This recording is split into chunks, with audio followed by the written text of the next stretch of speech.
Virja Marc, chercheur postdoctoral au LabEx Soppeville. Je viens de parler ce soir des pratiques de fabrication du livre numérique dans une maison d'édition de culture numérique, Publi.net.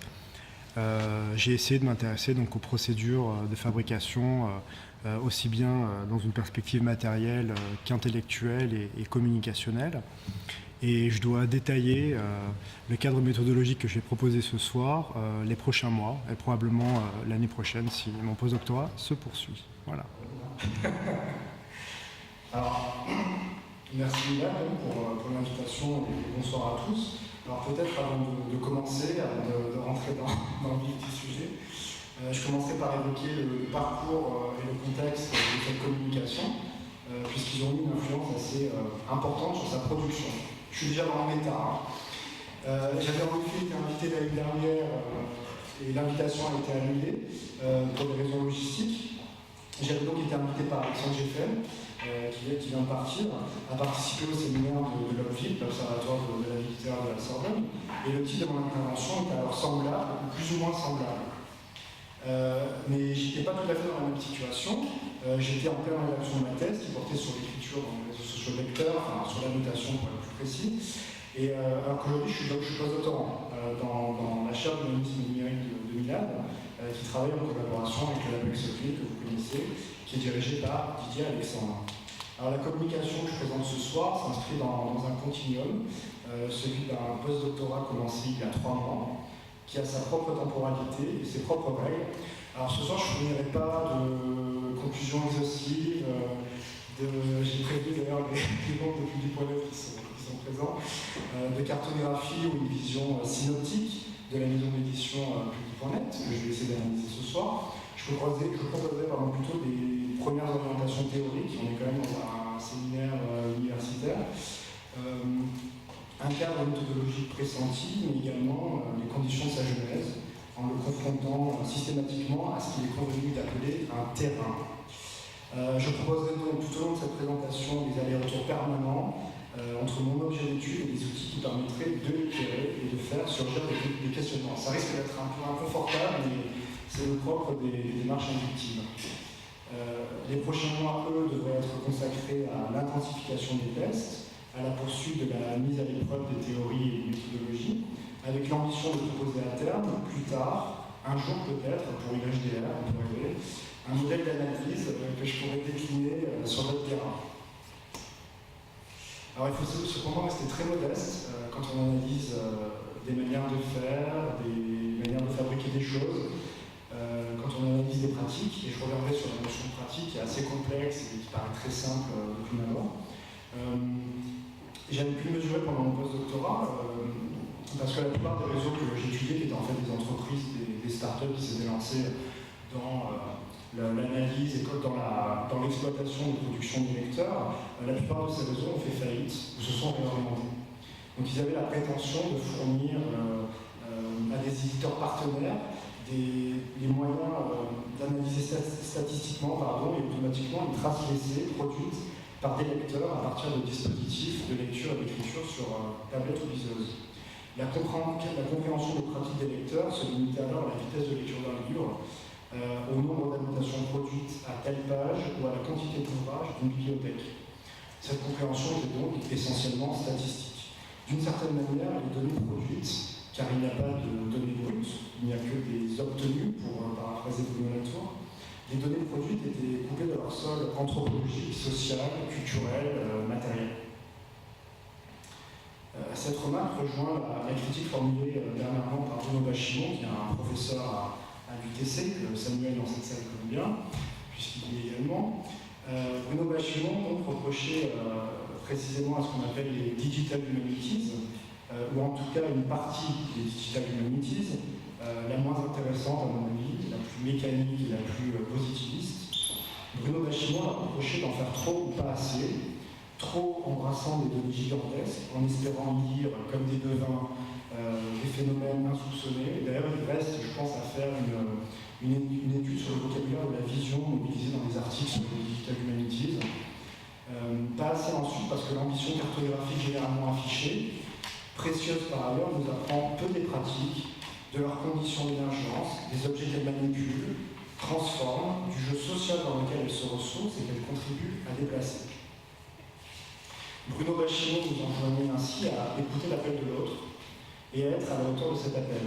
Alors on peut sans doute y voir une résurgence de la tradition herméneutique, celle de Saint-Augustin, qui va de pair avec une éthique de l'interprétation, se mettre à la hauteur d'un sujet, d'une personne qu'on analyse, d'une pratique, implique de se mettre dans une disposition, celle de vouloir comprendre intimement le sens de l'objet à interpréter, qu'on estime être porteur de signification.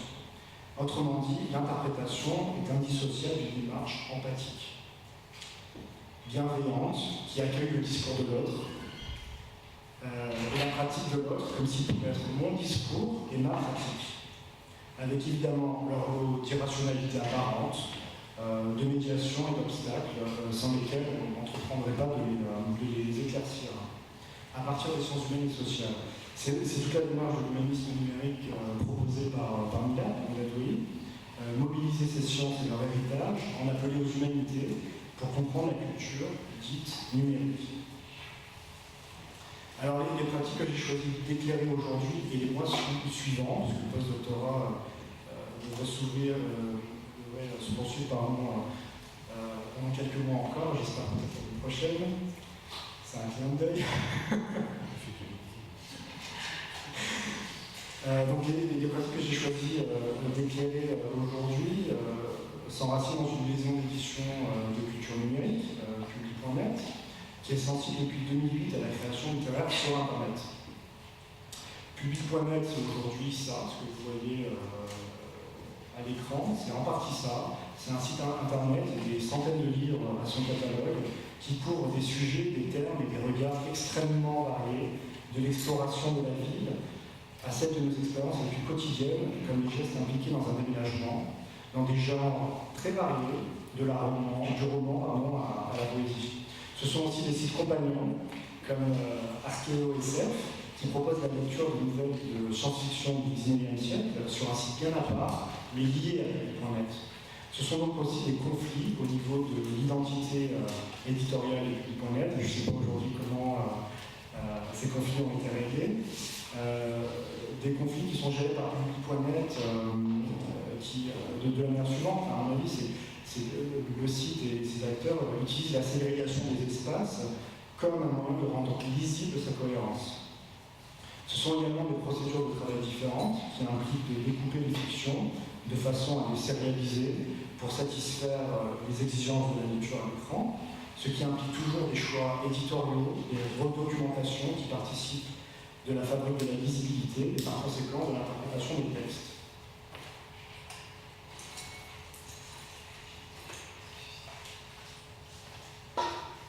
Alors l'histoire de Public.net est à la fois très courte, puisque la maison d'édition a été fondée en 2008 et extrêmement dense et complexe. Elle pourrait décourager, je pense, un collectif de chercheurs, d'autant plus un jeune chercheur bien seul. Puisque la maison d'édition rassemble des centaines d'auteurs, des fondateurs historiques qui l'ont récemment quitté, et des associés comme Philippe Pellegrin qui est présent dans cette salle, qui tentent aujourd'hui de prolonger leurs gestes. Cette histoire reste encore à écrire, et je me contenterai par conséquent de fournir seulement quelques indications, quelques repères, pour vous aider à vous situer dans ce que je raconte. Donc Public.net a été cofondé en 2008 par François Bon et Fred Griot. La maison d'édition se présentait à l'origine comme une coopérative, c'est-à-dire comme un collectif d'auteurs bénévoles, souvent des amis, qui étaient invités à répondre à des appels à texte. Ce collectif s'est progressivement organisé et s'est constitué autour d'un pôle éditorial, graphique et juridique.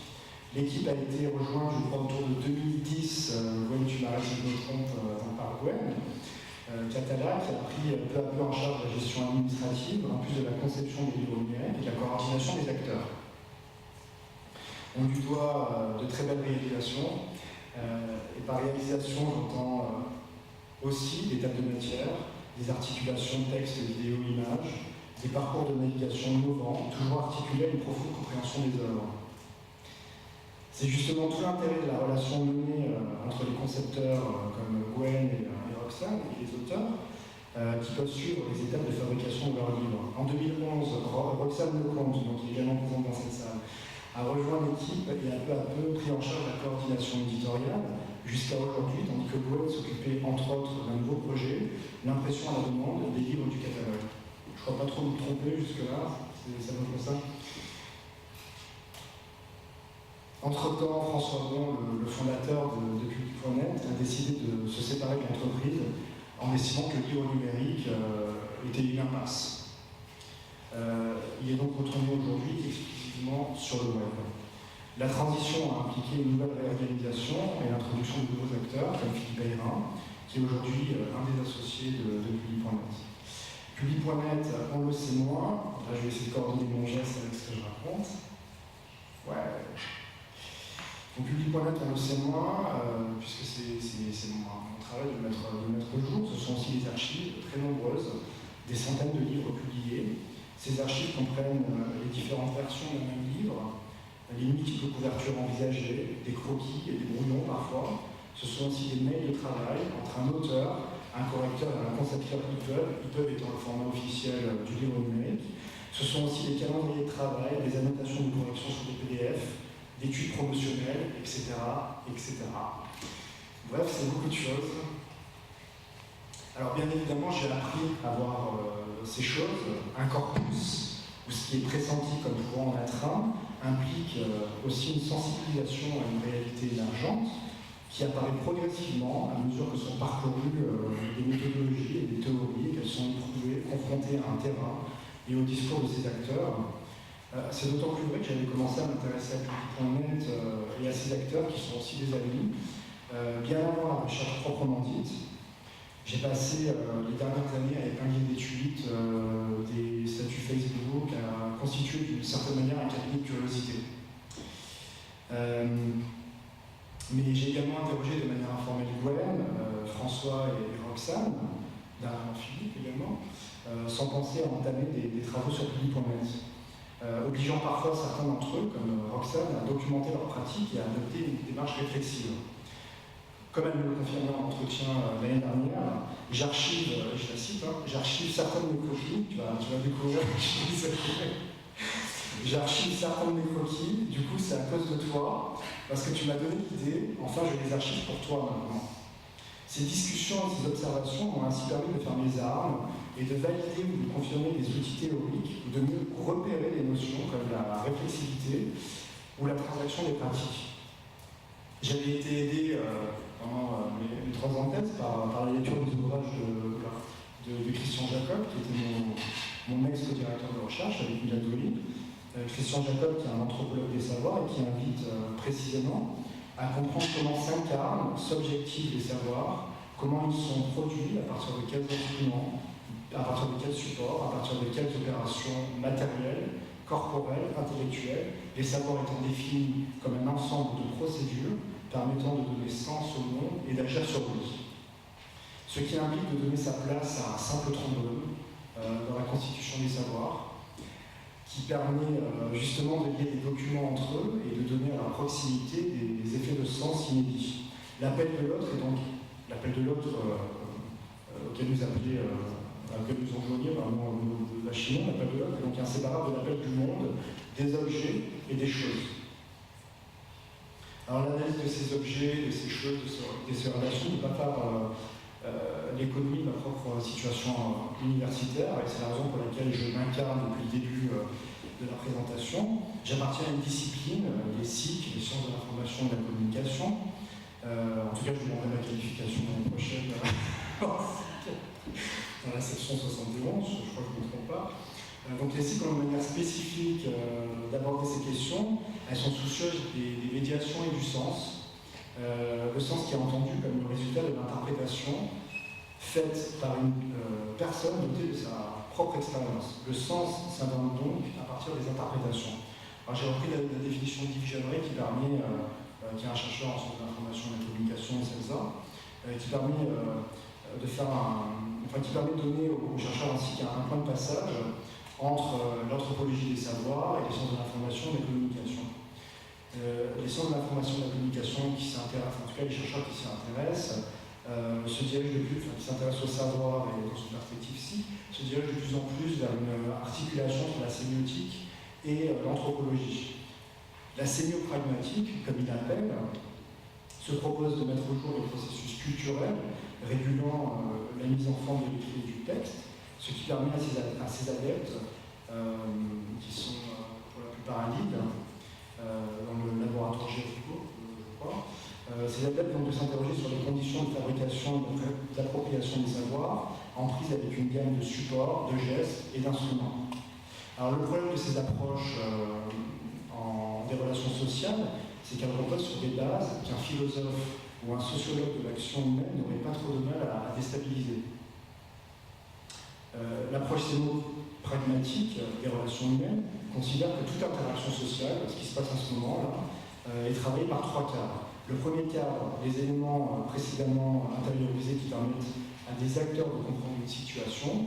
Deuxième cadre, la situation même, et ce que chacun des acteurs sait de l'autre. Troisième cadre, ce qui se passe au cours de la situation dans un cours d'action en perpétuelle définition. Alors bien évidemment, ces cadres sont en relation, ils s'interpénètrent, ils s'harmonisent ou se déstabilisent. Mais ce modèle laisse en suspens beaucoup de questions. Quels sont ces souvenirs d'interactions passées? Quand et comment se sont-ils stabilisés? Quelle place occupent les objets, les technologies intellectuelles, communicationnelles dans la négociation de ces cadres? D'autres théories et d'autres modèles plus classiques ont été mobilisés qui cherchent à identifier des représentations mentales, des cadres idéologiques ou des planifications qui sont censées guider un peu mécaniquement l'action. Or, ces notions ont été invalidées par les recherches actuelles. Il y a une très belle collection à l'EHESS, la collection Raison pratique, qui reprend un peu toutes ces questions et qui les brasse. Et ces recherches actuelles trouvent à juste titre ces représentations mentales, ces cadres idéologiques, ces planifications bien mystérieuses. L'approche mentaliste, qui a eu ses heures de gloire, est aujourd'hui délaissée au profit d'une approche plus pragmatique qui cherche à établir les conditions d'organisation de l'action. Par ailleurs, l'idée de planification manque toutes les contingences inhérentes à toute activité sociale. Une analyse flottante du public.net, dans une démarche inductive, telle que j'ai caractérisée, fait bien apparaître ces contingences. Alors qu'elle avait mis en place un calendrier assez strict l'année dernière, Roxane avait eu à prendre en compte un imprévu dans le travail de correction avec un auteur, les vacances de ce dernier, qui n'avaient évidemment pas été anticipées. Mathieu Harvey, dont je parlerai longuement plus tard. Donc étudier la manière dont se fabriquent les livres numériques impose de se doter d'une certaine conception de l'action, en phase avec une toute petite partie de l'objet étudié. Pour reprendre l'exemple de Roxane, sur qui je me focaliserai essentiellement ce soir, et on en parlera, Roxane est donc conceptrice de livres numériques chez Public.net depuis 4 ans environ, soit depuis 2011. Et elle travaille parallèlement pour d'autres acteurs en collaboration avec Jimmy Panos, un autre concepteur de projet numérique. Tous les deux ont ainsi monté le studio Chapal et Panos. Chapal en référence au chapeau que porte Roxane, surnommée à juste titre la dame au Chapal. Le problème, c'est que j'ai officiellement commencé la recherche depuis 3 mois, et en me centrant sur un projet précis, la fabrication d'un livre, Mondi's Requiem, de Mathieu Harvey. Les questions que je peux donc poser d'un point de vue de l'action et de la pratique et les résultats que je peux éventuellement en tirer sont pour l'instant limités à un type de situation, d'objet et de temporalité. Cette période est cependant importante, selon moi, à analyser parce qu'elle est pleine d'instabilité. François Bon avait eu à se retirer de l'entreprise pendant quelques... non, pas pendant quelques mois, ça c'est vrai. François Bon avait décidé de quitter l'aventure Public.net à cette époque, et Gwen avait eu à se retirer pendant quelques mois suite à un accident. Et j'en profite Gwen pour te remercier d'être là. Roxane a donc eu en charge de maintenir un flot Public.net pendant quelques mois. Alors voilà donc grosso modo la situation de ce que je fais, de ce que je peux analyser ce soir. On voit qu'à l'échelle de Public.net, mais également à l'échelle des pratiques de Roxane, c'est assez limité en fait. Même si on peut faire des comparaisons avec d'autres projets, ce que je vais essayer de faire, c'est pourquoi il faut rester très modeste. Lorsqu'on aborde les pratiques et avancer assez lentement et assez prudemment. L'objectif pourtant est de faire émerger assez de questions qui pourront être travaillées avec d'autres outils, sur d'autres plages temporelles et sur d'autres livres. Alors, grosso modo, les grandes étapes de fabrication d'un livre, je vais vraiment être assez grossier, hein, je m'excuse. Enfin, en tout cas pour l'instant, je vais essayer d'être un peu plus fin. Alors, grosso modo, les grandes étapes de fabrication d'un livre chez Public.net sont les suivantes. Si on met de côté l'impression à la demande et la création directement sur le web, l'auteur envoie un manuscrit ou est repéré sur Internet. Son manuscrit fait l'objet d'une lecture par un premier comité de validation. S'il passe cette étape, les échanges et la coordination peuvent démarrer, de la transformation de son Word en PDF, corrigé, puis en EPUB recorrigé, codé, graphiquement travaillé. Le livre est alors envoyé à l'OM, qui peut le transférer au distributeur et prévoir une date de sortie avec Roxane. C'est à peu près ça. Bon. Il y aura quelques corrections à faire. Alors d'un point de vue scientifique, ce parcours est parfaitement inutilisable, et vous venez de le montrer, puisqu'il généralise des pratiques qui n'ont pas encore fait l'objet d'une étude suffisamment élargie pour être ainsi réifiées. Il ne faut donc pas le voir comme un état représentatif des pratiques de fabrication chez Public.net, mais plus comme une collection de problèmes que je choisirais. Par exemple, ce que j'appelle ici étape implique en fait des transformations qui mobilisent des acteurs, des savoir-faire et des outils techniques et communicationnels très différents. On peut le vérifier avec un livre publié en mai 2014, ou un peu plus tard, je crois que c'était juin-mai. En tout cas, la production a eu lieu entre janvier et mai.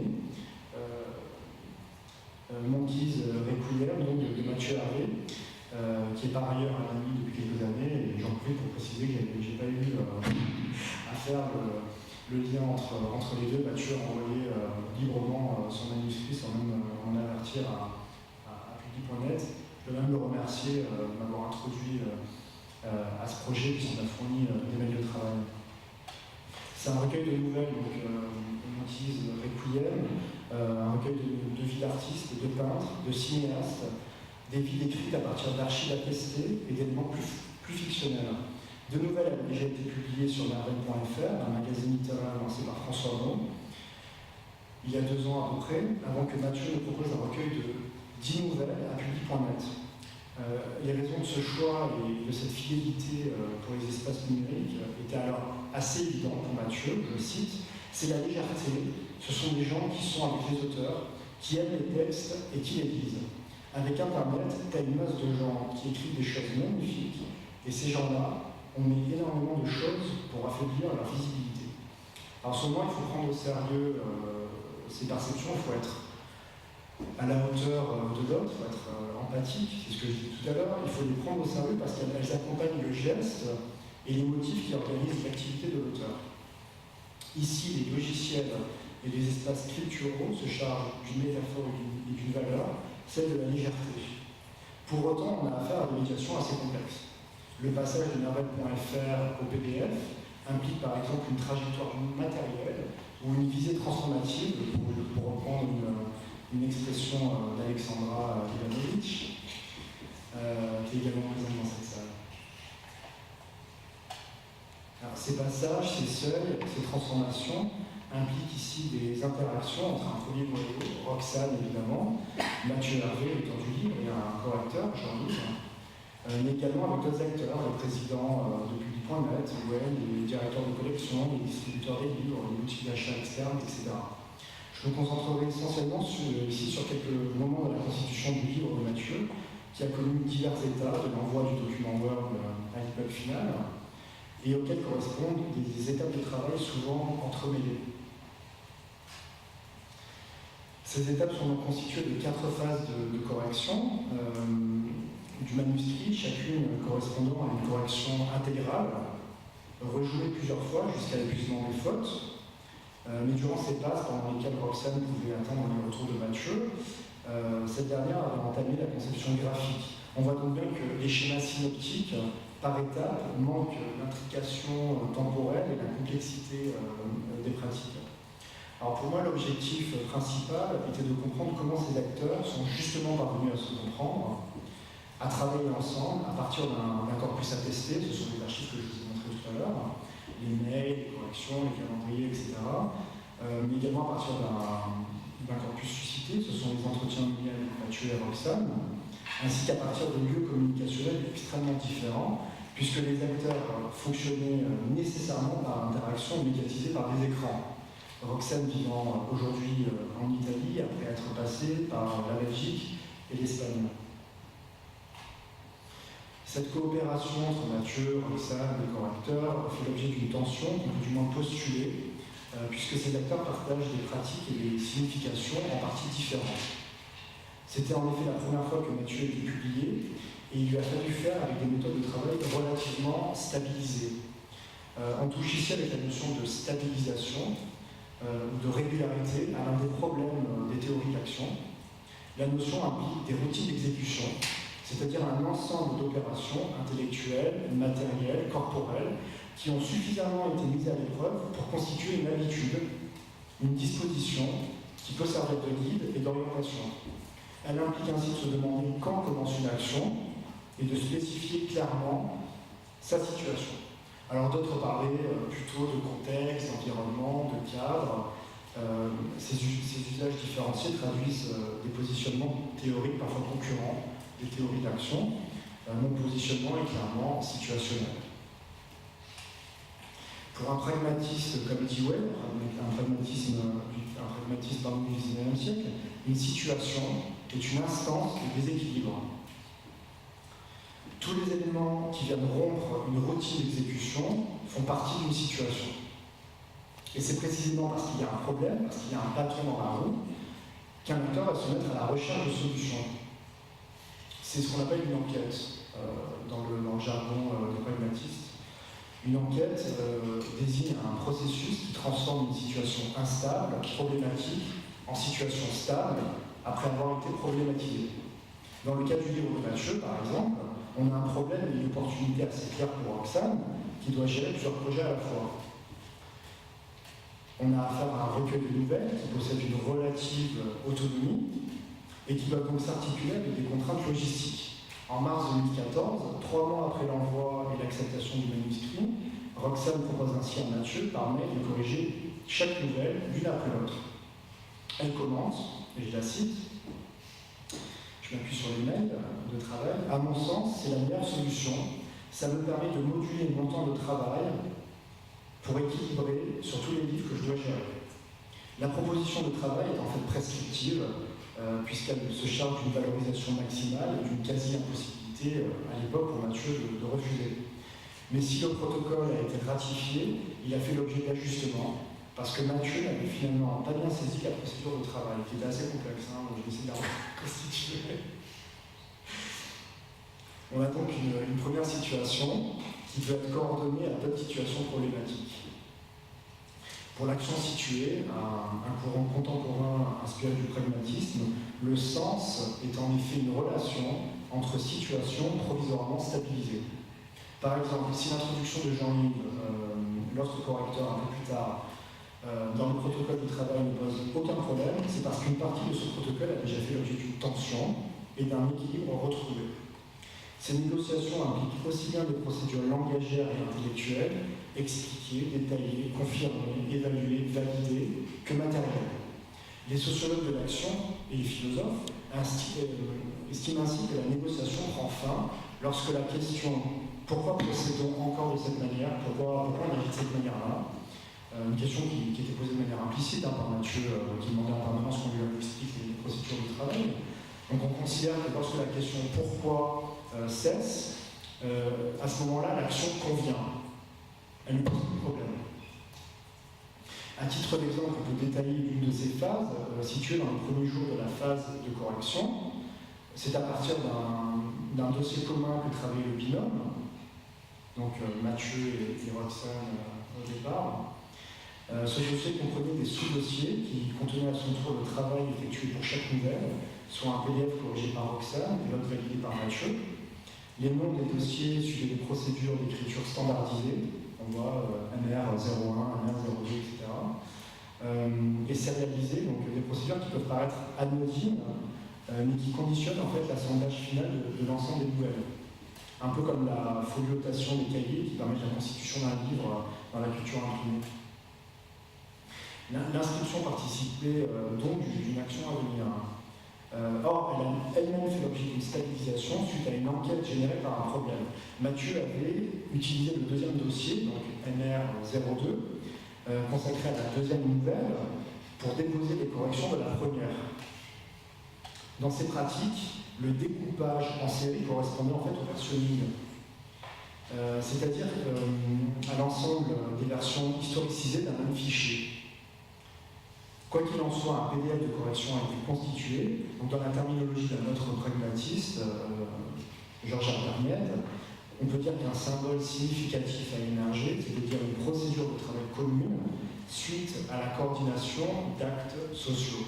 Le PDF constituant ce que Georges Armiette appelle un autrui généralisé, c'est-à-dire la ratification de cette procédure de travail dans un document à partir duquel maintenant chacun, Roxane et Mathieu, va pouvoir revérifier qu'il a ou a eu la même pratique que l'autre.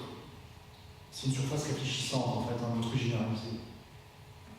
On voit ainsi que les conflits des actions tiennent en partie à la stabilisation différenciée des objets, mais ces conflits peuvent être surpassés. À titre d'hypothèse, on peut aussi considérer que ces incompréhensions tiennent à l'accès limité de l'auteur aux coulisses de Public.net, et du manque de la vision synoptique de pratiques stabilisées avec d'autres auteurs. Alors on peut résumer cet état en faisant plusieurs remarques et nouveaux développements. Première remarque, la situation des visions différenciées du projet, plutôt la situation implique des visions différenciées, puisque le dossier de travail, vous voyez à l'écran, auquel a accès Mathieu, n'est qu'une partie infime du travail qu'aura effectué Roxane. Cet accès limité a deux conséquences. D'abord, il permet à Roxane, en tout cas c'est une hypothèse, on pourra la confirmer ou pas, donc il a permis à Roxane cette situation différenciée de garder le contrôle général du projet en restreignant relativement les débats qui pourraient en fragiliser la stabilisation initiale. Ensuite, cette limitation de l'auteur dans un état probable d'indétermination qui peut conduire à des incompréhensions ou à retrouver des statuts auteur-concepteur que la familiarité progressivement acquise dans les échanges engagés avait contribué à gommer. Deuxième remarque, les opérations matérielles et les procédures de travail sont directement en conflit avec l'organisation originelle du recueil. Comme me l'expliquait Mathieu en entretien, les nouvelles ont été écrites sous les conseils de son auteur fétiche, Bolagno, par paquet, par souci de cohérence thématique et stylistique. Or, la nécessaire modulation du temps de travail de Roxane conduit à envisager une nouvelle unité sémantique qui conduira à la réorganisation du recueil. Troisième remarque, l'ensemble des allers-retours conduit à retrouver les positions des uns et des autres, alors que les règles initialement posées par Roxane avaient semblé les fragiliser. Les remarques orthographiques s'accompagnent, je crois qu'il y a un petit... Les remarques orthographiques s'accompagnent de validations sans débat, quand celles qui portent sur le style, vous avez une image qui permet de l'illustrer, conduisent au contraire à des discussions. Alors ma définition du style est ici celle des acteurs, elles sont portées sur le repérage de marqueurs de rythme ou des figures de rhétorique d'un auteur. Les remarques sont initiées par Roxane, qui infère une intention, à droite on peut ainsi dire, même s'il fait exprès, ce qui l'amène à multiplier les précautions oratoires. Elle ne corrige plus, elle propose. On touche ainsi avec le style à la notion de valeur, c'est-à-dire à un mode de comportement perçu comme valant la peine d'être protégé et promu. En entretien, Mathieu confirmait ainsi avoir un seuil d'acceptabilité. Des altérations stylistiques, elles ne doivent pas affecter le rythme de la lecture, sa cadence, me disait-il. Mais les compétences requises par la promotion de cette valeur peuvent différer. Corriger implique d'interpréter et d'aller au-delà de la compréhension qu'avait l'auteur de son texte. Les propositions de Roxane sont ainsi des demandes d'allègement syntaxique qui rencontrent les exigences de Mathieu, peu à peu découvertes. Je le cite, en général, elle pointe des choses, Roxane, tu découvres aussi les coulisses de ton propre projet. Donc en général, elle pointe des choses, c'est justement quand je voulais faire des effets de style, et aujourd'hui j'en suis loin, je trouvais ça suffisant, j'aime pas les effets de style. Et quand elle les pointe, et elle dit par rapport au reste de la nouvelle, cette phrase-là a une tournure qui est bizarre, moi je la lis et j'ai tendance à dire, bah ouais, effectivement. et d'aller proposer autre chose ou d'accepter la proposition qu'elle me fait. Sur l'ensemble du travail de correction, qui comprend 4 passes, chaque passe étant constituée de la correction une à une des nouvelles, de la mise au propre de Roxane jusqu'à trouver de nouvelles fautes. Sur l'ensemble du travail de correction, les remarques orthographiques décroissent, tandis que les remarques stylistiques augmentent. Alors comment l'expliquer? On peut faire l'hypothèse suivante, en suivant la définition que donne Christian Jacob des pratiques, qui considère donc que ce sont des opérations qui objectivent un savoir, qui le projettent sur une surface, à partir de laquelle il va pouvoir être retravaillé, ce savoir, réfléchi, repensé. Mathieu m'indiquait ainsi que le passage d'une de ses nouvelles de Narvec.fr à public.net l'avait conduit à réévaluer l'ordre du recueil et à réévaluer sa charge stylistique. Chaque mise au propre peut ainsi être considérée comme un autrui généralisé dans la terminologie de MED, comme une surface qui intègre provisoirement une stabilisation des protocoles de travail et qui, en même temps, parce qu'on a affaire à un nouvel objet, libère de nouveaux questionnements. Et c'est la raison pour laquelle Mathieu se repose de nouvelles questions stylistiques. En tout cas, c'est une hypothèse. Dans cette perspective, on définira donc un objet comme un ensemble de caractéristiques doté d'une certaine stabilité dans le temps, à partir duquel l'activité peut être envisagée. Et en effet, si une activité est possible, c'est parce que des objets issus d'enquêtes antérieures ont été acceptés comme stabilisés, comme ne posant plus de problème, comme étant ainsi, pour reprendre Dewey. C'est par exemple ce qui explique, à mon avis, que Roxane, qui change régulièrement de lieu de vie, ait besoin d'avoir au-dessus de sa table de travail une petite bibliothèque qu'elle recompose chaque fois. Je cite: j'aime les tranches, les couleurs, je les trimballe avec moi, ça me rassure, dans tous les bureaux, les apparts, j'aime tout avoir, ma bibliothèque à côté, ça m'inspire, il y a de la profusion, du bordel, j'aime bien. La stabilisation des objets sont donc essentielles pour limiter les problèmes à gérer. C'est précisément ce que postule Roxane après de multiples essais avec d'autres auteurs, quand elle propose de passer uniquement par les mails et les PDF. Je cite: je sais que les auteurs préfèrent le PDF et ils ne savent pas ce que c'est que le suivi avec Word, donc on est sur Adobe avec des petites bulles. Est-ce que je perds du temps avec chaque auteur à essayer cet outil puis cet autre alors qu'ils vont me dire qu'ils veulent le PDF? C'est donc un jugement sur les habilités techniques des auteurs qui conduit à l'adoption de certains artefacts. Le recours à des... il n'y a pas de notion péjorative dans le jugement, c'est juste une catégorie de la philosophie de l'action. Je m'en sors bien là. Alors, le recours à des objets stabilisés dans l'expérience collective, tout le monde a utilisé un PDF ou un mail, va peut-être à l'encontre de méthodes de travail plus perfectionnées, mais ce recours né d'un jugement évite au concepteur des séances laborieuses d'explication. Autrement dit, elle le décharge de mener d'autres enquêtes, d'autres négociations, d'autres stabilisations. Mais ce déchargement ne va donc pas sans un jugement porté sur les habilités techniques des auteurs qui conduit à l'adoption d'objets spécifiques. Dans d'autres cas, ce type de jugement peut d'ailleurs frapper Roxane elle-même, qui m'a fait remarquer plus d'une fois en entretien combien ces pratiques n'étaient pas suffisamment habiles en regard des graphistes professionnels et qu'elles ne méritaient donc pas mon regard, qu'elles me permettent de penser amicalement le contraire. Les stabilisations dans les travaux coopératifs peuvent poser d'autres problèmes. Chaque acteur a sa manière de stabiliser un objet en fonction de ses usages de travail et d'enquêtes antérieures. Jean-Yves, le deuxième correcteur, passait ainsi par le logiciel d'Apple, eBooks, pour lire et annoter le document Mathieu. Or, eBooks permet d'envoyer des notes, des corrections et des commentaires, des annotations, en gros, via mail, mais sans leur contexte énonciatif. Or, une annotation se définit en partie par le lien de dépendance irréductible qu'elle entretient avec le texte qui a annoté. Les premiers retours de Jean-Yves ont donc nécessité un recadrage. Certains surlignements portaient uniquement sur un mot, si bien qu'il était difficile de les localiser dans le PDF pour déterminer ce à quoi ils renvoyaient. Des mails pouvaient alors être envoyés à Mathieu, qui contenaient les remarques de Jean-Yves, et que l'auteur était chargé de valider ou d'infirmer. Ce rapport polyphonique et médiatisé par Roxane par mail a cependant nécessité une réélaboration sémiotique de Mathieu, qui a eu ainsi à préciser entre crochets ses initiales pour distinguer les énonciations dans les corrections par mail. Un problème essentiellement dû aux limitations des possibilités de contextualisation du mail, du moins dans ce genre de cas. Or, la présence du contexte dans une interaction est la condition de son bon déroulement. Par présence, il faut entendre un terme plus technique que j'ai appris à l'ethnométhodologie, qui est un des courants majeurs des théories de l'action. Donc l'ethnométhodologie qui parle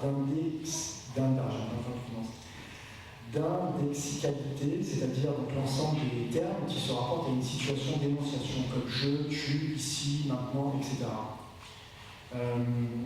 Les outils d'Adobe Acrobat Reader permettent au contraire un niveau d'indexicalité très élevé, puisque les annotateurs sont identifiés et que l'ensemble des formes sémiotiques mobilisées, les flèches, les rectangles, les cercles, pointent vers un mot, comme ici. Elles assurent donc, ces formes sémiotiques, ces formes, la liaison entre le langage et le monde, soit les objets, les événements et les individus qui le constituent. On voit ainsi comment des objets stabilisés peuvent nécessiter de nouvelles enquêtes de stabilisation qui passent par des négociations sémiotiques, énonciatives et techniques. C'est également le cas du code informatique. Le codeur peut ainsi reprendre une structure attendue et connue, comme on peut le faire avec Word, en copiant-collant des titres et des sous-titres pour s'éviter d'avoir à les recréer chaque fois en créant un nouveau document. Mais comme me l'expliquait Roxane, le code ainsi repris devra être nettoyé. Ce terme revient souvent dans la terminologie des codeurs. Il témoigne des valeurs sociales qui sont attachées aux pratiques. Il témoigne aussi du rapport corporel, hygiénique ici, que l'acteur entretient avec des objets qu'il manipule, donc le code informatique. Le code devra donc être nettoyé, c'est-à-dire que tous les éléments inutiles importés d'enquêtes antérieures seront supprimés de la feuille de style présente dans le fichier le format officiel du livre numérique. Une feuille de style qui permet de mettre en forme graphiquement le contenu textuel du document HTML, qui constitue l'autre part importante des fichiers EPUB. Alors même s'ils n'apparaîtront pas à l'écran, avant d'être appelés dans le document HTML, ces éléments de la feuille de style seront supprimés pour alléger le code et favoriser un chargement plus rapide. À l'inverse, des templates, j'expliquerai le mot, peuvent rester intacts. C'est par exemple le cas des typographies présentes dans le dossier général de public.net, qui ont suffisamment fait l'objet d'évaluations techniques, cognitives, visuelles, pour faire partie du template de Roxane, c'est-à-dire un modèle de création déclinable et ajustable pour de nouveaux projets. Ce template comprend donc des typographies, mais également un modèle de gabarit, de couverture de livres et de code, comme on l'a déjà vu. Dans le cas de la couverture de Mathieu, ce template n'a pas mobilisé d'enquête, qui n'a pas fait l'objet d'une résolution suite à un constat d'un problème, puisque les deux acteurs s'étaient naturellement entendus sur l'image qui servirait de couverture. Cette image récupérée sur Flickr, si je me souviens bien, a donc fait l'objet d'une altération. Non, c'était pas Flickr. Mais c'était sur Loyer Rousseau, c'était sur Wikipédia, d'accord. Donc cette image a fait l'objet d'une altération ou transformation à partir de normes déjà établies et stabilisées dans un environnement de travail, celui de Photoshop. S'il est stabilisé, cet environnement est cependant très complexe et problématique. Il peut par exemple associer des fenêtres de travail, l'interface de Photoshop aussi de l'éditeur, dans le cas des mises à jour des livres par exemple, auquel le concepteur EPUB n'a pas directement participé. Roxane a par exemple eu à faire des mises à jour de couverture de livres fabriquées avant 2011, avant son arrivée. Or, la création d'une couverture nécessite une bonne compréhension du livre, conçu comme un réseau cohérent de signification. Pour s'éviter de lire des dizaines de livres à mettre à jour, il lui fallait donc s'aiguiller par les notices présentes sur le site de l'éditeur, produits par d'autres acteurs à d'autres moments et mis en regard à Photoshop. On a ici affaire à structure informationnelle transcanonique, pour reprendre la terminologie de l'ingénierie des connaissances, où certaines représentations d'une interface, la palette graphique, les calques, sont travaillées en regard d'une autre interface, donc le navigateur Internet. Un template stabilisé n'est donc une proposition qui nécessite des ajustements rendus possibles par des interprétations. Alors on peut résumer ces quelques développements, j'ai bientôt terminé, par 3 remarques. Première remarque, les pratiques qui comprennent des opérations matérielles, corporelles, intellectuelles contribuent à faire émerger des objets qui n'existent qu'au regard d'un objectif. Le mail devient ainsi un objet de correction pour l'utilisateur impliqué dans un projet de correction. Autrement dit, les perspectives transforment les environnements de travail. Deuxième remarque, une situation est travaillée par une dynamique interne où s'élaborent des solutions suite à la rupture d'une routine d'exécution. Par conséquent, l'étude des planifications, c'est la remarque que je faisais au début, l'étude des planifications ne peut pas conduire principalement l'analyse des actions ou des pratiques. Elle doit s'ouvrir au suivi des tensions, des déséquilibres et des transactions. Troisième remarque, il est maintenant clair que les significations ne sont ni dans la tête des gens, ni dans le monde des idées, mais dans un espace stabilisé qui déclenche potentiellement des routines d'action. C'est par exemple le cas des typographies présentes dans le dossier, c'était juste avant, dans le dossier public.net. Leur présence est dotée d'un potentiel de signification et d'action. Elles sont dans un corridor, dans l'attente de leur activation par la main, et cette localisation a fait l'objet d'enquêtes préalables pour déterminer leur bonne place, ce qui reste à déterminer par d'autres enquêtes. Les tâches futures, donc intégrer la typographie, sont transférées et réactivées dans les espaces de travail. Et c'est pourquoi la cognition des acteurs est allégée. Ils n'ont pas à se ressaisir en permanence de l'ensemble des procédures nécessaires à la mise en route d'une action. C'est aussi le cas des listes de tâches. Je vous donne un exemple en illustration que Roxane se donne pour un projet, qui ont d'abord une fonction réflexive, puisqu'ils lui permettent d'entretenir un dialogue avec elle-même, de faire le point. Mais la liste décharge également son producteur d'avoir à se souvenir de l'ensemble des tâches à effectuer. Dans la perspective de la cognition distribuée, qui est un autre mouvement contemporain des théories d'action, on peut ainsi dire que la liste permet de distribuer l'effort cognitif dans le temps et parmi divers acteurs, donc entre Gwen et Roxane. Quatrième et dernière remarque, le passé, le présent et le futur sont constamment mêlés, il n'y a même pas lieu de les distinguer, puisque l'acteur est ici des habiletés techniques, en les jugeant par exemple, et doit aussi faire avec des enquêtes antérieures compte tenu d'un problème présent. À partir de ces remarques et des problèmes soulevés, on peut donc provisoirement redéfinir les pratiques comme une dynamique interne, on peut provisoirement les redéfinir comme une dynamique interne et externe auquel des acteurs hors champ peuvent par ailleurs participer. C'est par exemple le cas de Thierry Panoz, coéquipier de Roxane et de son studio, qui peut être en partie présenté comme une source informationnelle guidant partiellement les enquêtes, puisqu'il lui arrive de rappeler à Roxane les spécifications techniques d'un immeuble. Les pratiques sont également des ordres socialement négociés par la communication et les significations attachées aux objets qui contribuent à redéfinir leurs usages. Ce sont enfin les pratiques, les expériences humaines qu'on a trop tendance à taire dans la recherche, au cours desquelles peuvent être observés des phénomènes de transaction, comme on a pu le voir avec la manière dont Roxane documente ses pratiques, suite à des échos. Pardon. J'arrive bientôt à la conclusion.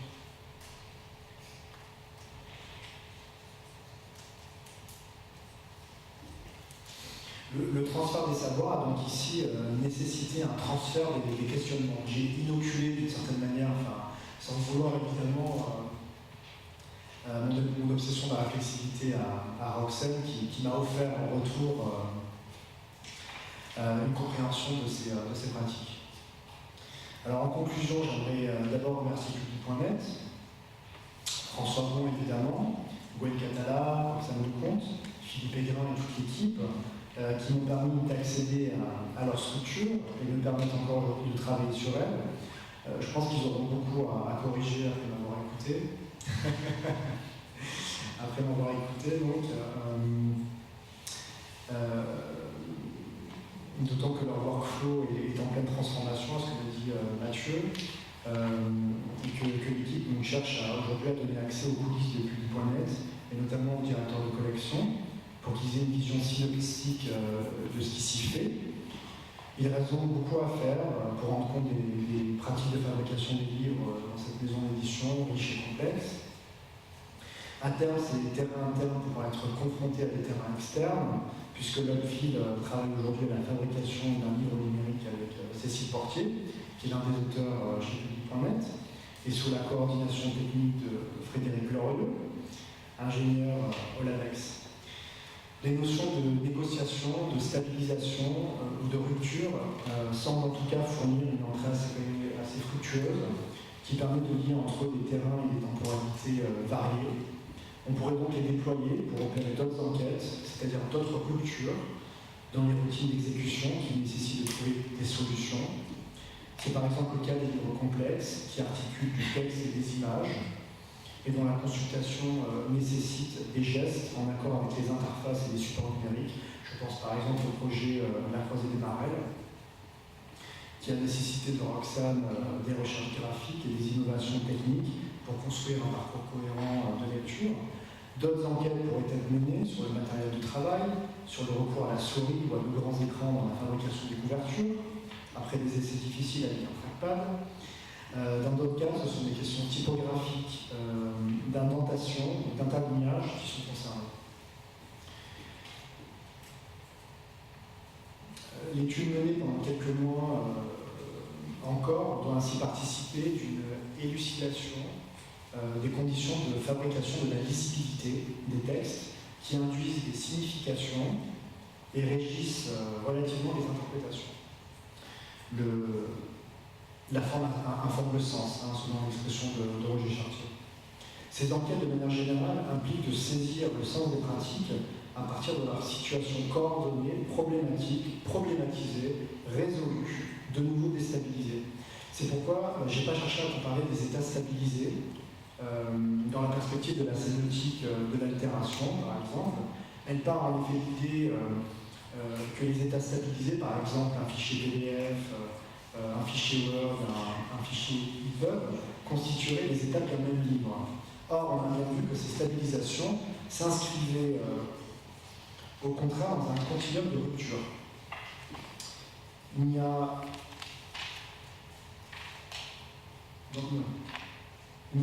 d'ailleurs pas d'état stabilisé, contrairement à ce qu'on pourrait croire si on suivait la sémiotique de l'altération. Il n'y a que des états provisoirement stabilisés, des choses, des objets, également des personnes. La trajectoire matérielle, ou la visée transformative, doit donc inclure une définition du processus qui lui donne sa pleine mesure. On peut sans doute trouver une telle définition et un tel programme dans ce beau vers du poète Paul Theroux, que j'aime bien citer, branche, pierre, tuile, tout fut gîte et tout fut errance. Merci de votre attention.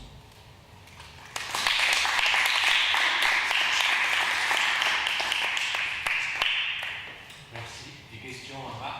Je crois qu'il y aura pas mal. Là, il y a des...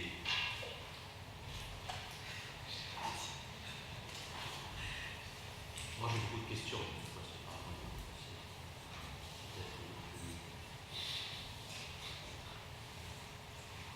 Bon, je vais commencer avec 2-3 questions. Tout d'abord, avec ta conclusion, avec les étapes provisoirement stabilisées. Si je comprends bien ce que tu avais décrit dans les cas que tu avais présentés, et surtout avec la conclusion sur cette notion provisoire, ça ressemble, quant à moi, si je comprends bien les choses, à un algorithme. C'est un algorithme qui valide provisoirement, qui avance, et puis après, toutes les conditions changent. Dans ce cas-là, est-ce qu'il y aura une différence importante entre la chaîne de livres classique et les conditions de travail, disons, de publication plutôt numérique? Alors, le problème, c'est qu'il y a très peu d'études, en fait, même pas, il n'y en a pas, d'études anthropologiques sur la chaîne classique, et donc je suis incapable de répondre.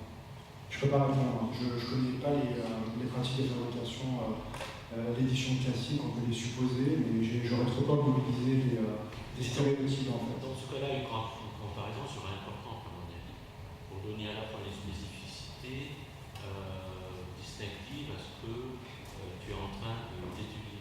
Juste, en tout cas, s'il y a des écarts, ou s'il y a des choses qui sont les mêmes, qu'est-ce qui est différent, pour quelles raisons, est-ce que les outils qu'ils utilisent plus ou moins aujourd'hui, effectivement, depuis un certain temps, certains des mêmes outils informatiques, est-ce qu'ils sont déployés autrement, est-ce qu'ils modifient la manière dont l'information circule entre auteur, correcteur, éditeur, directeur de collection dans une maison traditionnelle et dans une maison, si tu veux, plus ou moins exclusivement numérique. Il me semble que cette construction de la comparaison sera quand même assez importante pour qu'on puisse saisir les éléments peut-être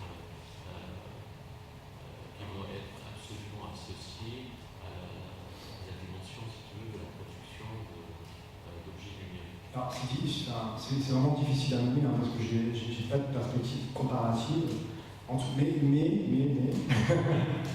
Mais j'ai un ami qui a fondé sa maison d'édition dans un contexte relativement classique, dans le contexte de la culture imprimée l'année dernière, et sur lequel je commence à travailler. Là, je vais voir au salon du livre dans quelques jours. On va commencer à travailler ensemble, sachant que la maison d'édition a émergé en même temps justement que la création du livre de Mathieu. Donc là, je pense que je pourrais trouver des synergies et des comparaisons intéressantes. Mais je dois encore pouvoir mener cette enquête.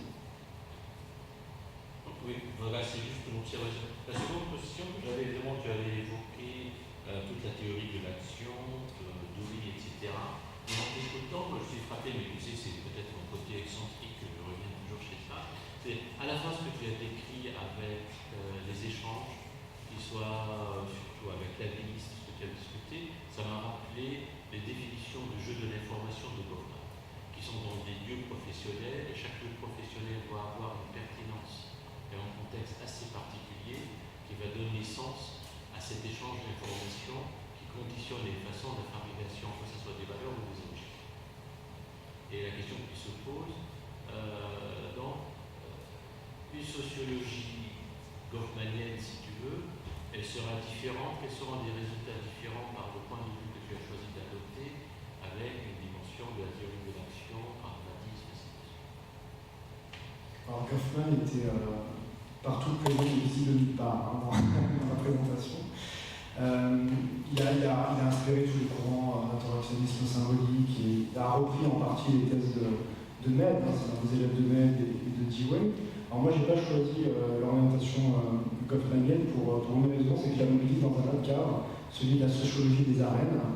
Il me semble que Goffman, là, ces notions de cadrage, justement, et de reconfiguration des cadres permanents dans une société, permet de comprendre les jeux d'ajustement entre des acteurs beaucoup plus larges. Goffman, il est utilisé dans le cadre du cadrage, en tout cas, dans le cadre de l'action collective, et des actions collectives qui mobilisent beaucoup plus d'acteurs, où on peut mesurer les effets d'alliance, de mésalliance, de controverse entre des acteurs, des jeux de fédération, avec une sphère d'action qui va coordonner des périphéries médiatiques à partir desquelles s'organiser et se fédérer les acteurs. Et je mobilise donc Goffman, et en tout cas un Goffman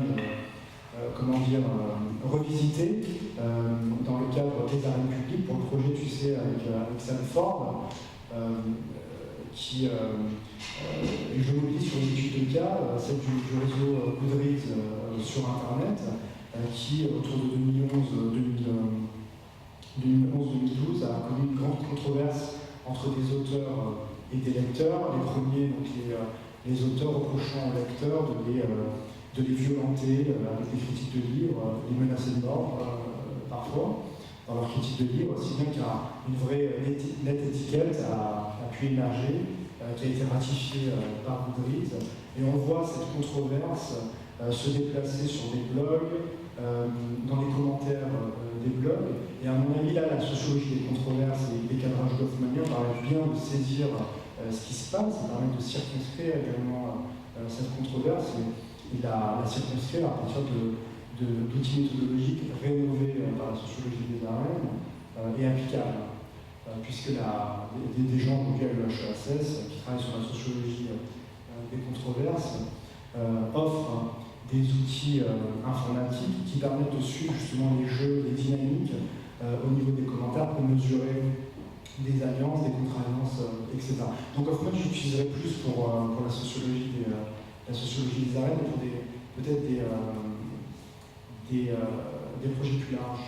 Dans ce cas-là, ce que tu dis, alors il y a la question d'échelle, qui évidemment fait une différence pour toi entre quelque chose qui a quand même, disons, effet de masse et d'autres qui sont plutôt dans un cercle plus ou moins réduit, actif, relativement pareil.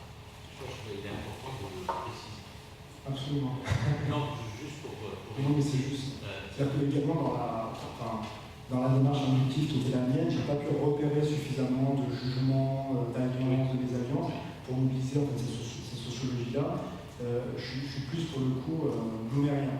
Je suis plus attaché, Bloomer est un élève également de Maine, je suis plus attaché à la manière dont émerge le sens, mais sans avoir une position d'émergentiste radicale. C'est-à-dire que je considère en effet qu'il y a des normes qui sont régulées et qui permettent de limiter les théories justement de l'émergentisme radical, en prenant en compte ces contraintes-là en fait, qui ont tendance à être oubliées souvent. Une dernière question, je ne vais pas monopoliser tout le temps de la discussion, mais puisque tu avais cité à la fin Chartier, en t'écoutant, moi j'avais beaucoup pensé à Mackenzie et la bibliographie matérielle qui est dans un certain sens mise à jour avec le numérique. Qu'est-ce que tu diras, quelque chose comme ça, quelqu'un qui va te dire, c'est peut-être un peu une extension du champ de la bibliographie matérielle, ou bien qu'est-ce qui, selon toi, ne sera pas présent dans les perspectives qui étaient celles de Mackenzie étendues au numérique? Mackenzie et Chartier ont offert aux sciences de l'information et de la communication un champ de travail et des outils théoriques assez puissants. C'est vrai qu'on a tendance à utiliser pas mal, en tout cas leur positionnement en cycle, pour montrer comment s'imbrique la visibilité, comment s'informe le sens, ce qu'on considère donc un titre, une couverture, etc. Toute cette lisibilité-là fabrique la visibilité et donc influe sur l'interprétation. Moi, j'ai utilisé notamment dans ma thèse ce positionnement de matérialisme numérique. Je reprends de tes expressions qui permettaient de saisir des points de passage, de réévaluer des transitions, de montrer comment des objets s'altéraient en permanence. Mais il me semble que dans le cas justement de la page numérique, et c'est des enquêtes que je vais avoir à mener, il y a une telle labilité finalement que le cadre offert par Chartier va devoir être mis à jour d'une certaine manière.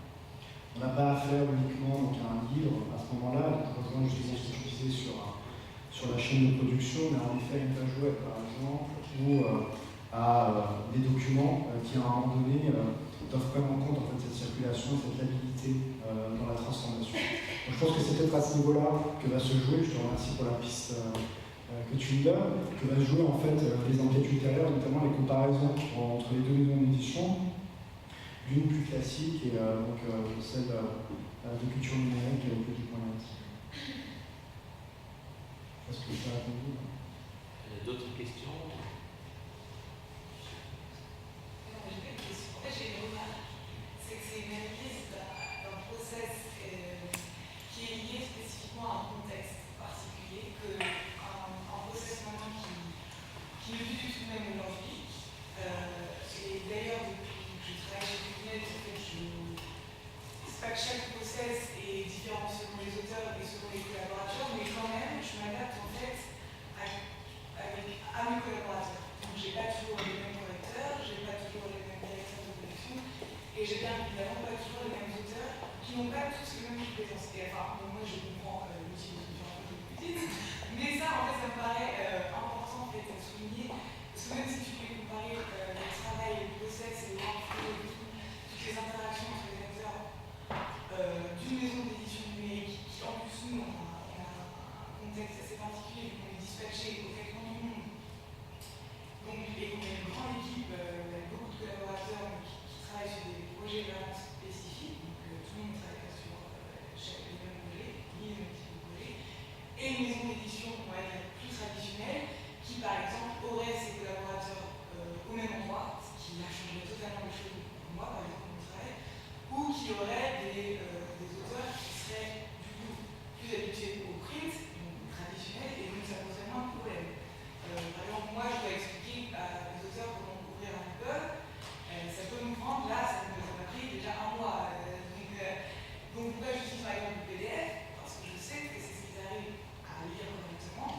Non, le bâtiment numérique, il a ses propres process, il a ses propres workflows, mais d'année en année, on se rend compte qu'on les fait évoluer énormément.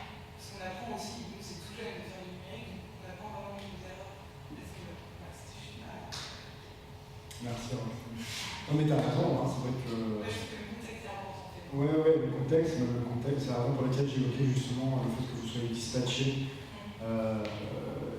Et c'est la raison pour laquelle j'ai pris justement les mails et les calendriers comme des objets d'analyse en fait à un moment donné, parce qu'ils permettent à la fois de recomposer mais tenir compte des interactions médiatisées. Alors après c'est vrai que les projets et puis de manière générale défient en fait toute possibilité de généralisation. Exactement. Et c'est la raison pour laquelle je suis resté extrêmement modeste dans mon approche, en ne fournissant pas de typologie, et je ne pense pas pouvoir en fournir. Et c'est la raison pour laquelle j'ai essayé en tout cas de prendre en compte cette labilité, cette spécificité du numérique, en adoptant la démarche des processus et des enquêtes.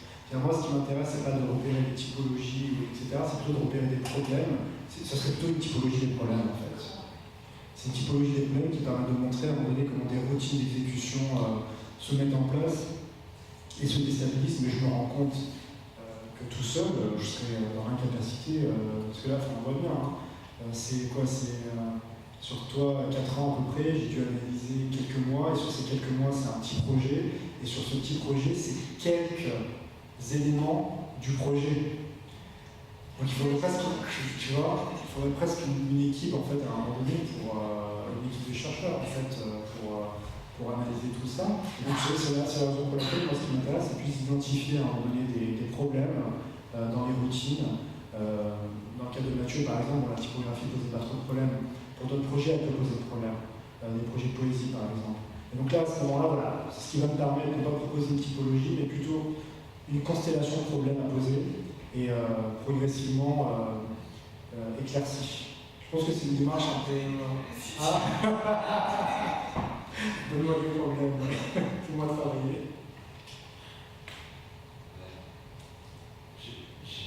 J'aimerais repartir du macro-contexte que tu as expliqué au début,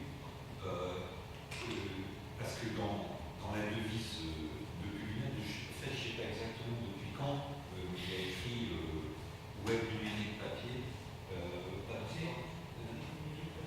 numérique web papier.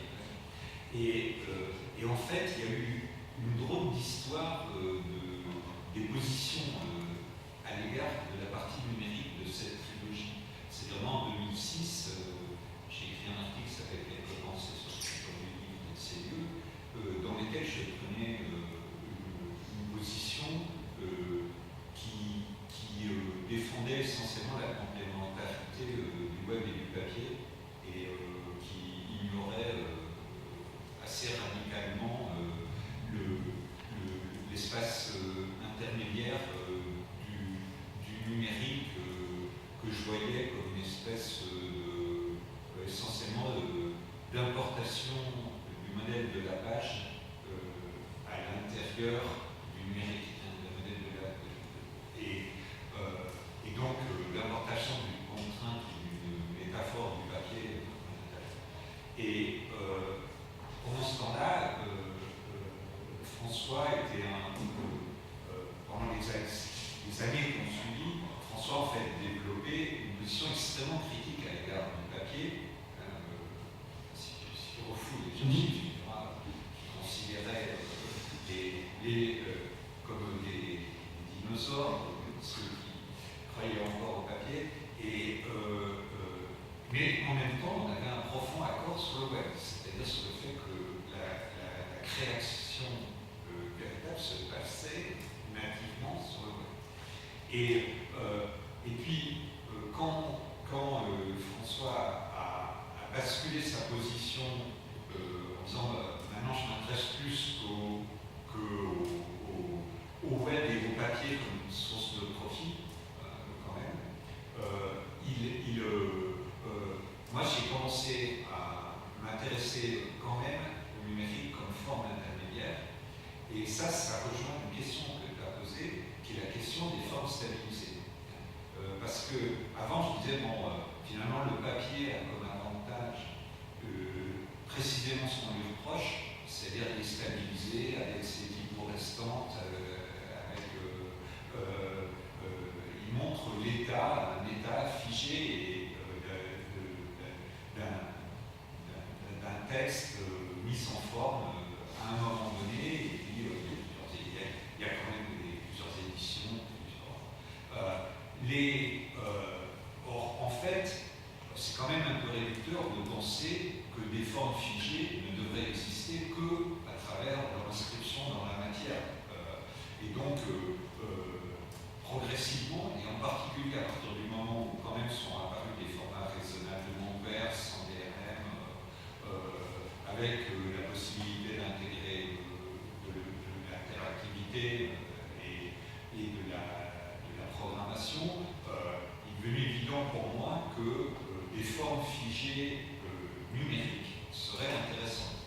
Mais qu'est-ce qui définit une forme figée? Qu'est-ce qui définit, pour moi, la frontière entre des étapes intermédiaires photographiées d'un grand continuum de processus, comme tu le disais, avec les différentes versions, parfois sauvées par hasard, sauvées simplement parce qu'on a peur de perdre ce qu'on est en train de faire, et d'autres qui sont sauvées parce qu'on peut le transmettre à quelqu'un, et des formes figées éditoriales, c'est la distribution.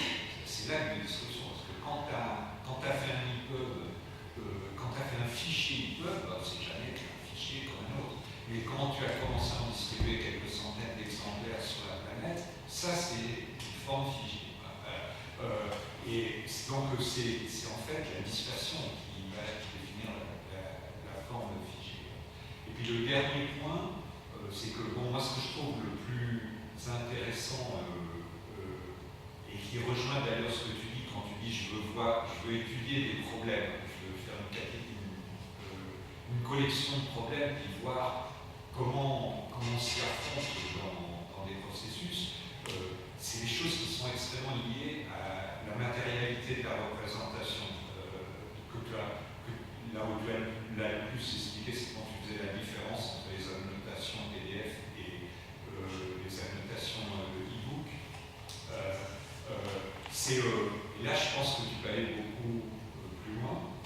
Et qu'un des trucs qui irait avec ça, c'est d'étudier aussi les cas limites. Parce que là, tu as d'une certaine façon travaillé sur un cas d'un auteur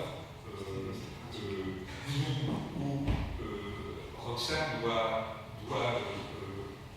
autant que possible éviter d'avoir à l'attirer à l'intérieur de la machine technique. Disons que c'est encore une question de temps déjà, c'est que quand on attire les gens dans des techniques de l'EPUB, sachant que l'EPUB est par essence quelque chose de très complexe au final et de très stable, j'ai évité effectivement d'attirer les auteurs de ce côté, ça c'est sûr. D'ailleurs, c'est exactement la même chose dans les filières papier. Les filières papier qui ont beaucoup de points communs. Par exemple, le fait qu'il y ait 3-4 passes. Moi, je les connais comme auteur, les filières papier, pas comme éditeur. Par contre, j'ai des auteurs qui sont bien plus technophiles et qui s'intéressent bien plus au code. Et du coup, là, Julien, ou même, je sais pas, je n'ai pas d'exemple à côté, mais je sais que j'ai déjà travaillé avec des auteurs, Miguel par exemple, qui sont déjà aussi codeurs et qui, du coup, avec qui on peut explorer d'autres mises en page, on parle le plus le même langage. On parle le même langage, qui n'est pas celui des auteurs. Ou Joachim. Donc voilà, donc c'est déjà différent.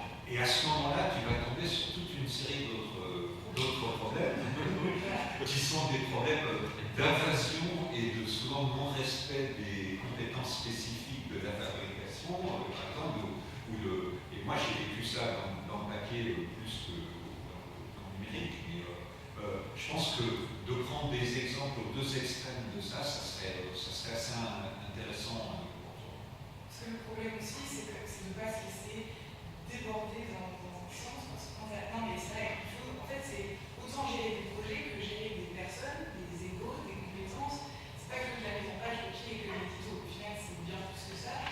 Et pour que les projets naissent et puissent être viables, il faut déjà à la base coordonner toutes ces personnalités et toutes ces compétences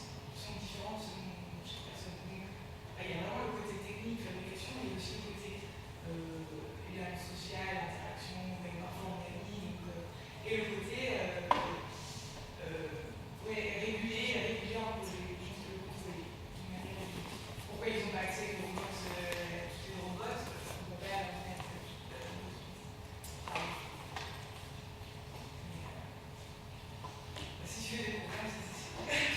Oui, dans le papier, il y a des problèmes énormes comme ça, qui se présentent dans des cas très prononcés.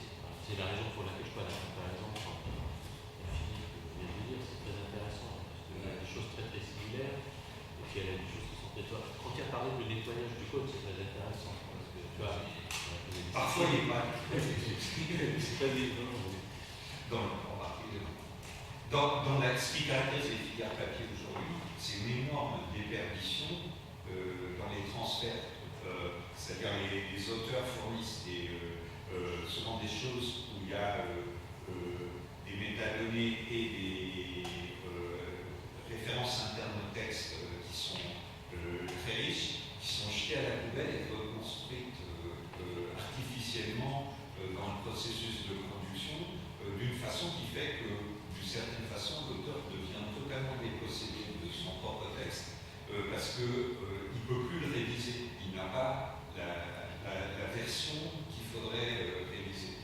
Et ça, c'est quelque chose, je pense, où on pourra rendre les auteurs un peu heureux quand, au moins, on sera capable de leur redonner quelque chose qui est une nouvelle étape pour travailler le futur d'un texte.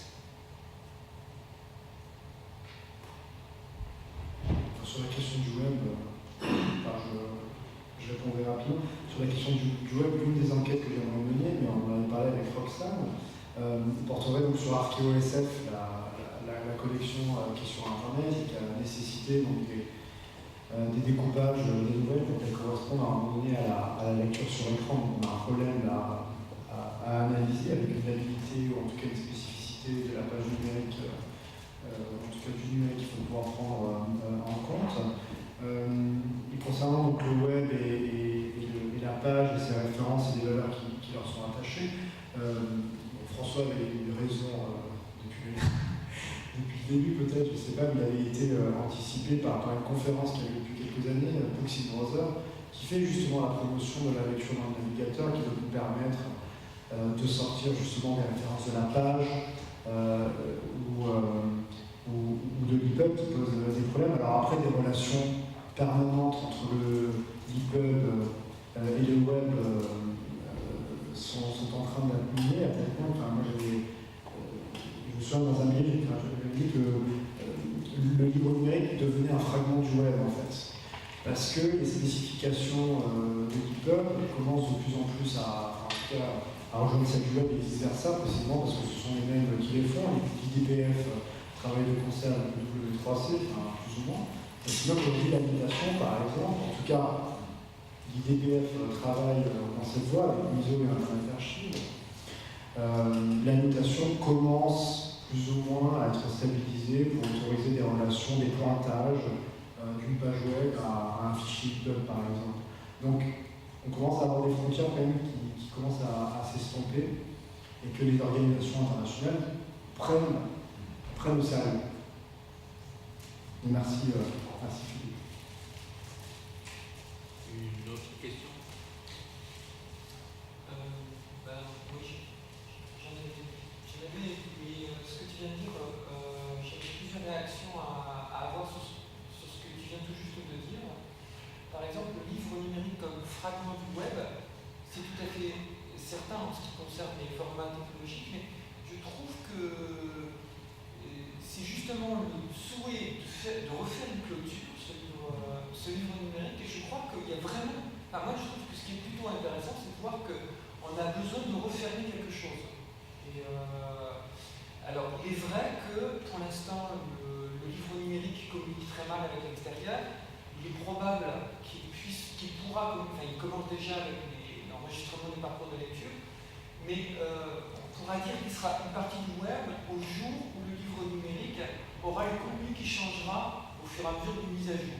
Là, on pourra parler à ce moment-là d'une perte complète de l'objet du livre numérique. Ce n'est pas encore ce qui est proposé dans les standards. L'autre point, c'est à propos de la question de la page et du texte, éviter de l'imprimer. Je ne pense pas que le texte numérique élimine le besoin qui est sous-jacent à la page. Alors évidemment, la page est juste une question physique,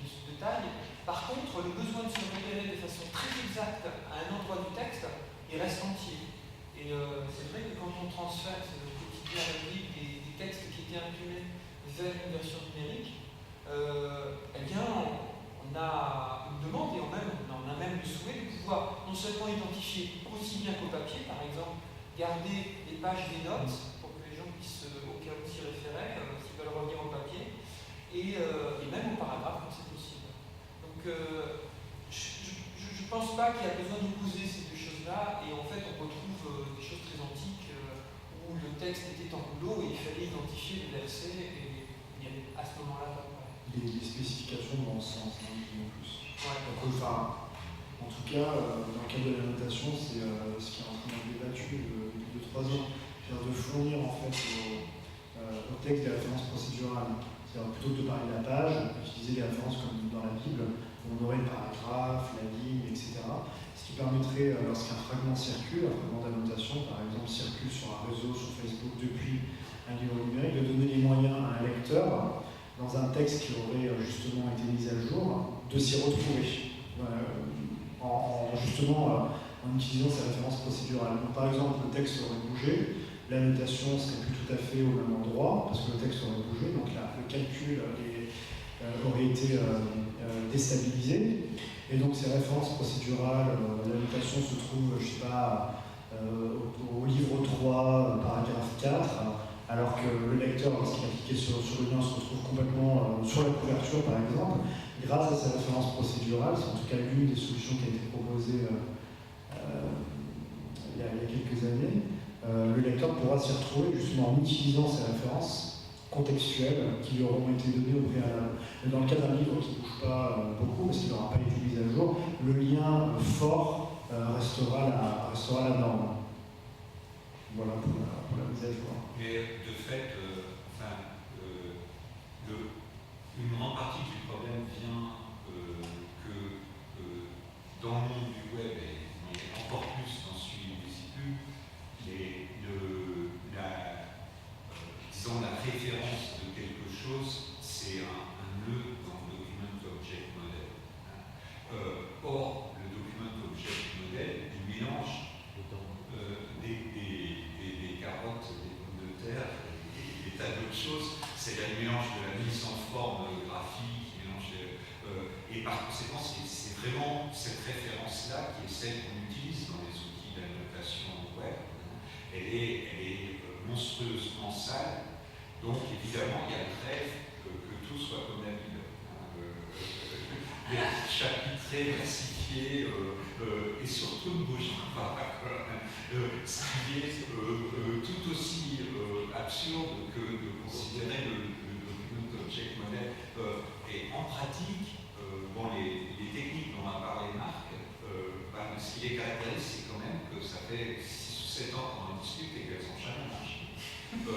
Et ce qui fait que, nous, on a fait un outil d'annotation qui s'appelle Comment, on a plutôt pris un parti de dire qu'il y a deux sortes d'annotations. Il y a des annotations où on est capable de savoir précisément où on pointe, et puis des annotations détachées, qui laissent à l'usager évidemment le soin de les réattacher. Évidemment, ce n'est pas une solution idéale, parce que ça peut être extrêmement difficile de les réattacher. Quand le texte sur lequel le pointer a disparu, c'est beaucoup modifié. Mais ça, c'est le genre, ça pourrait être dans le catalogue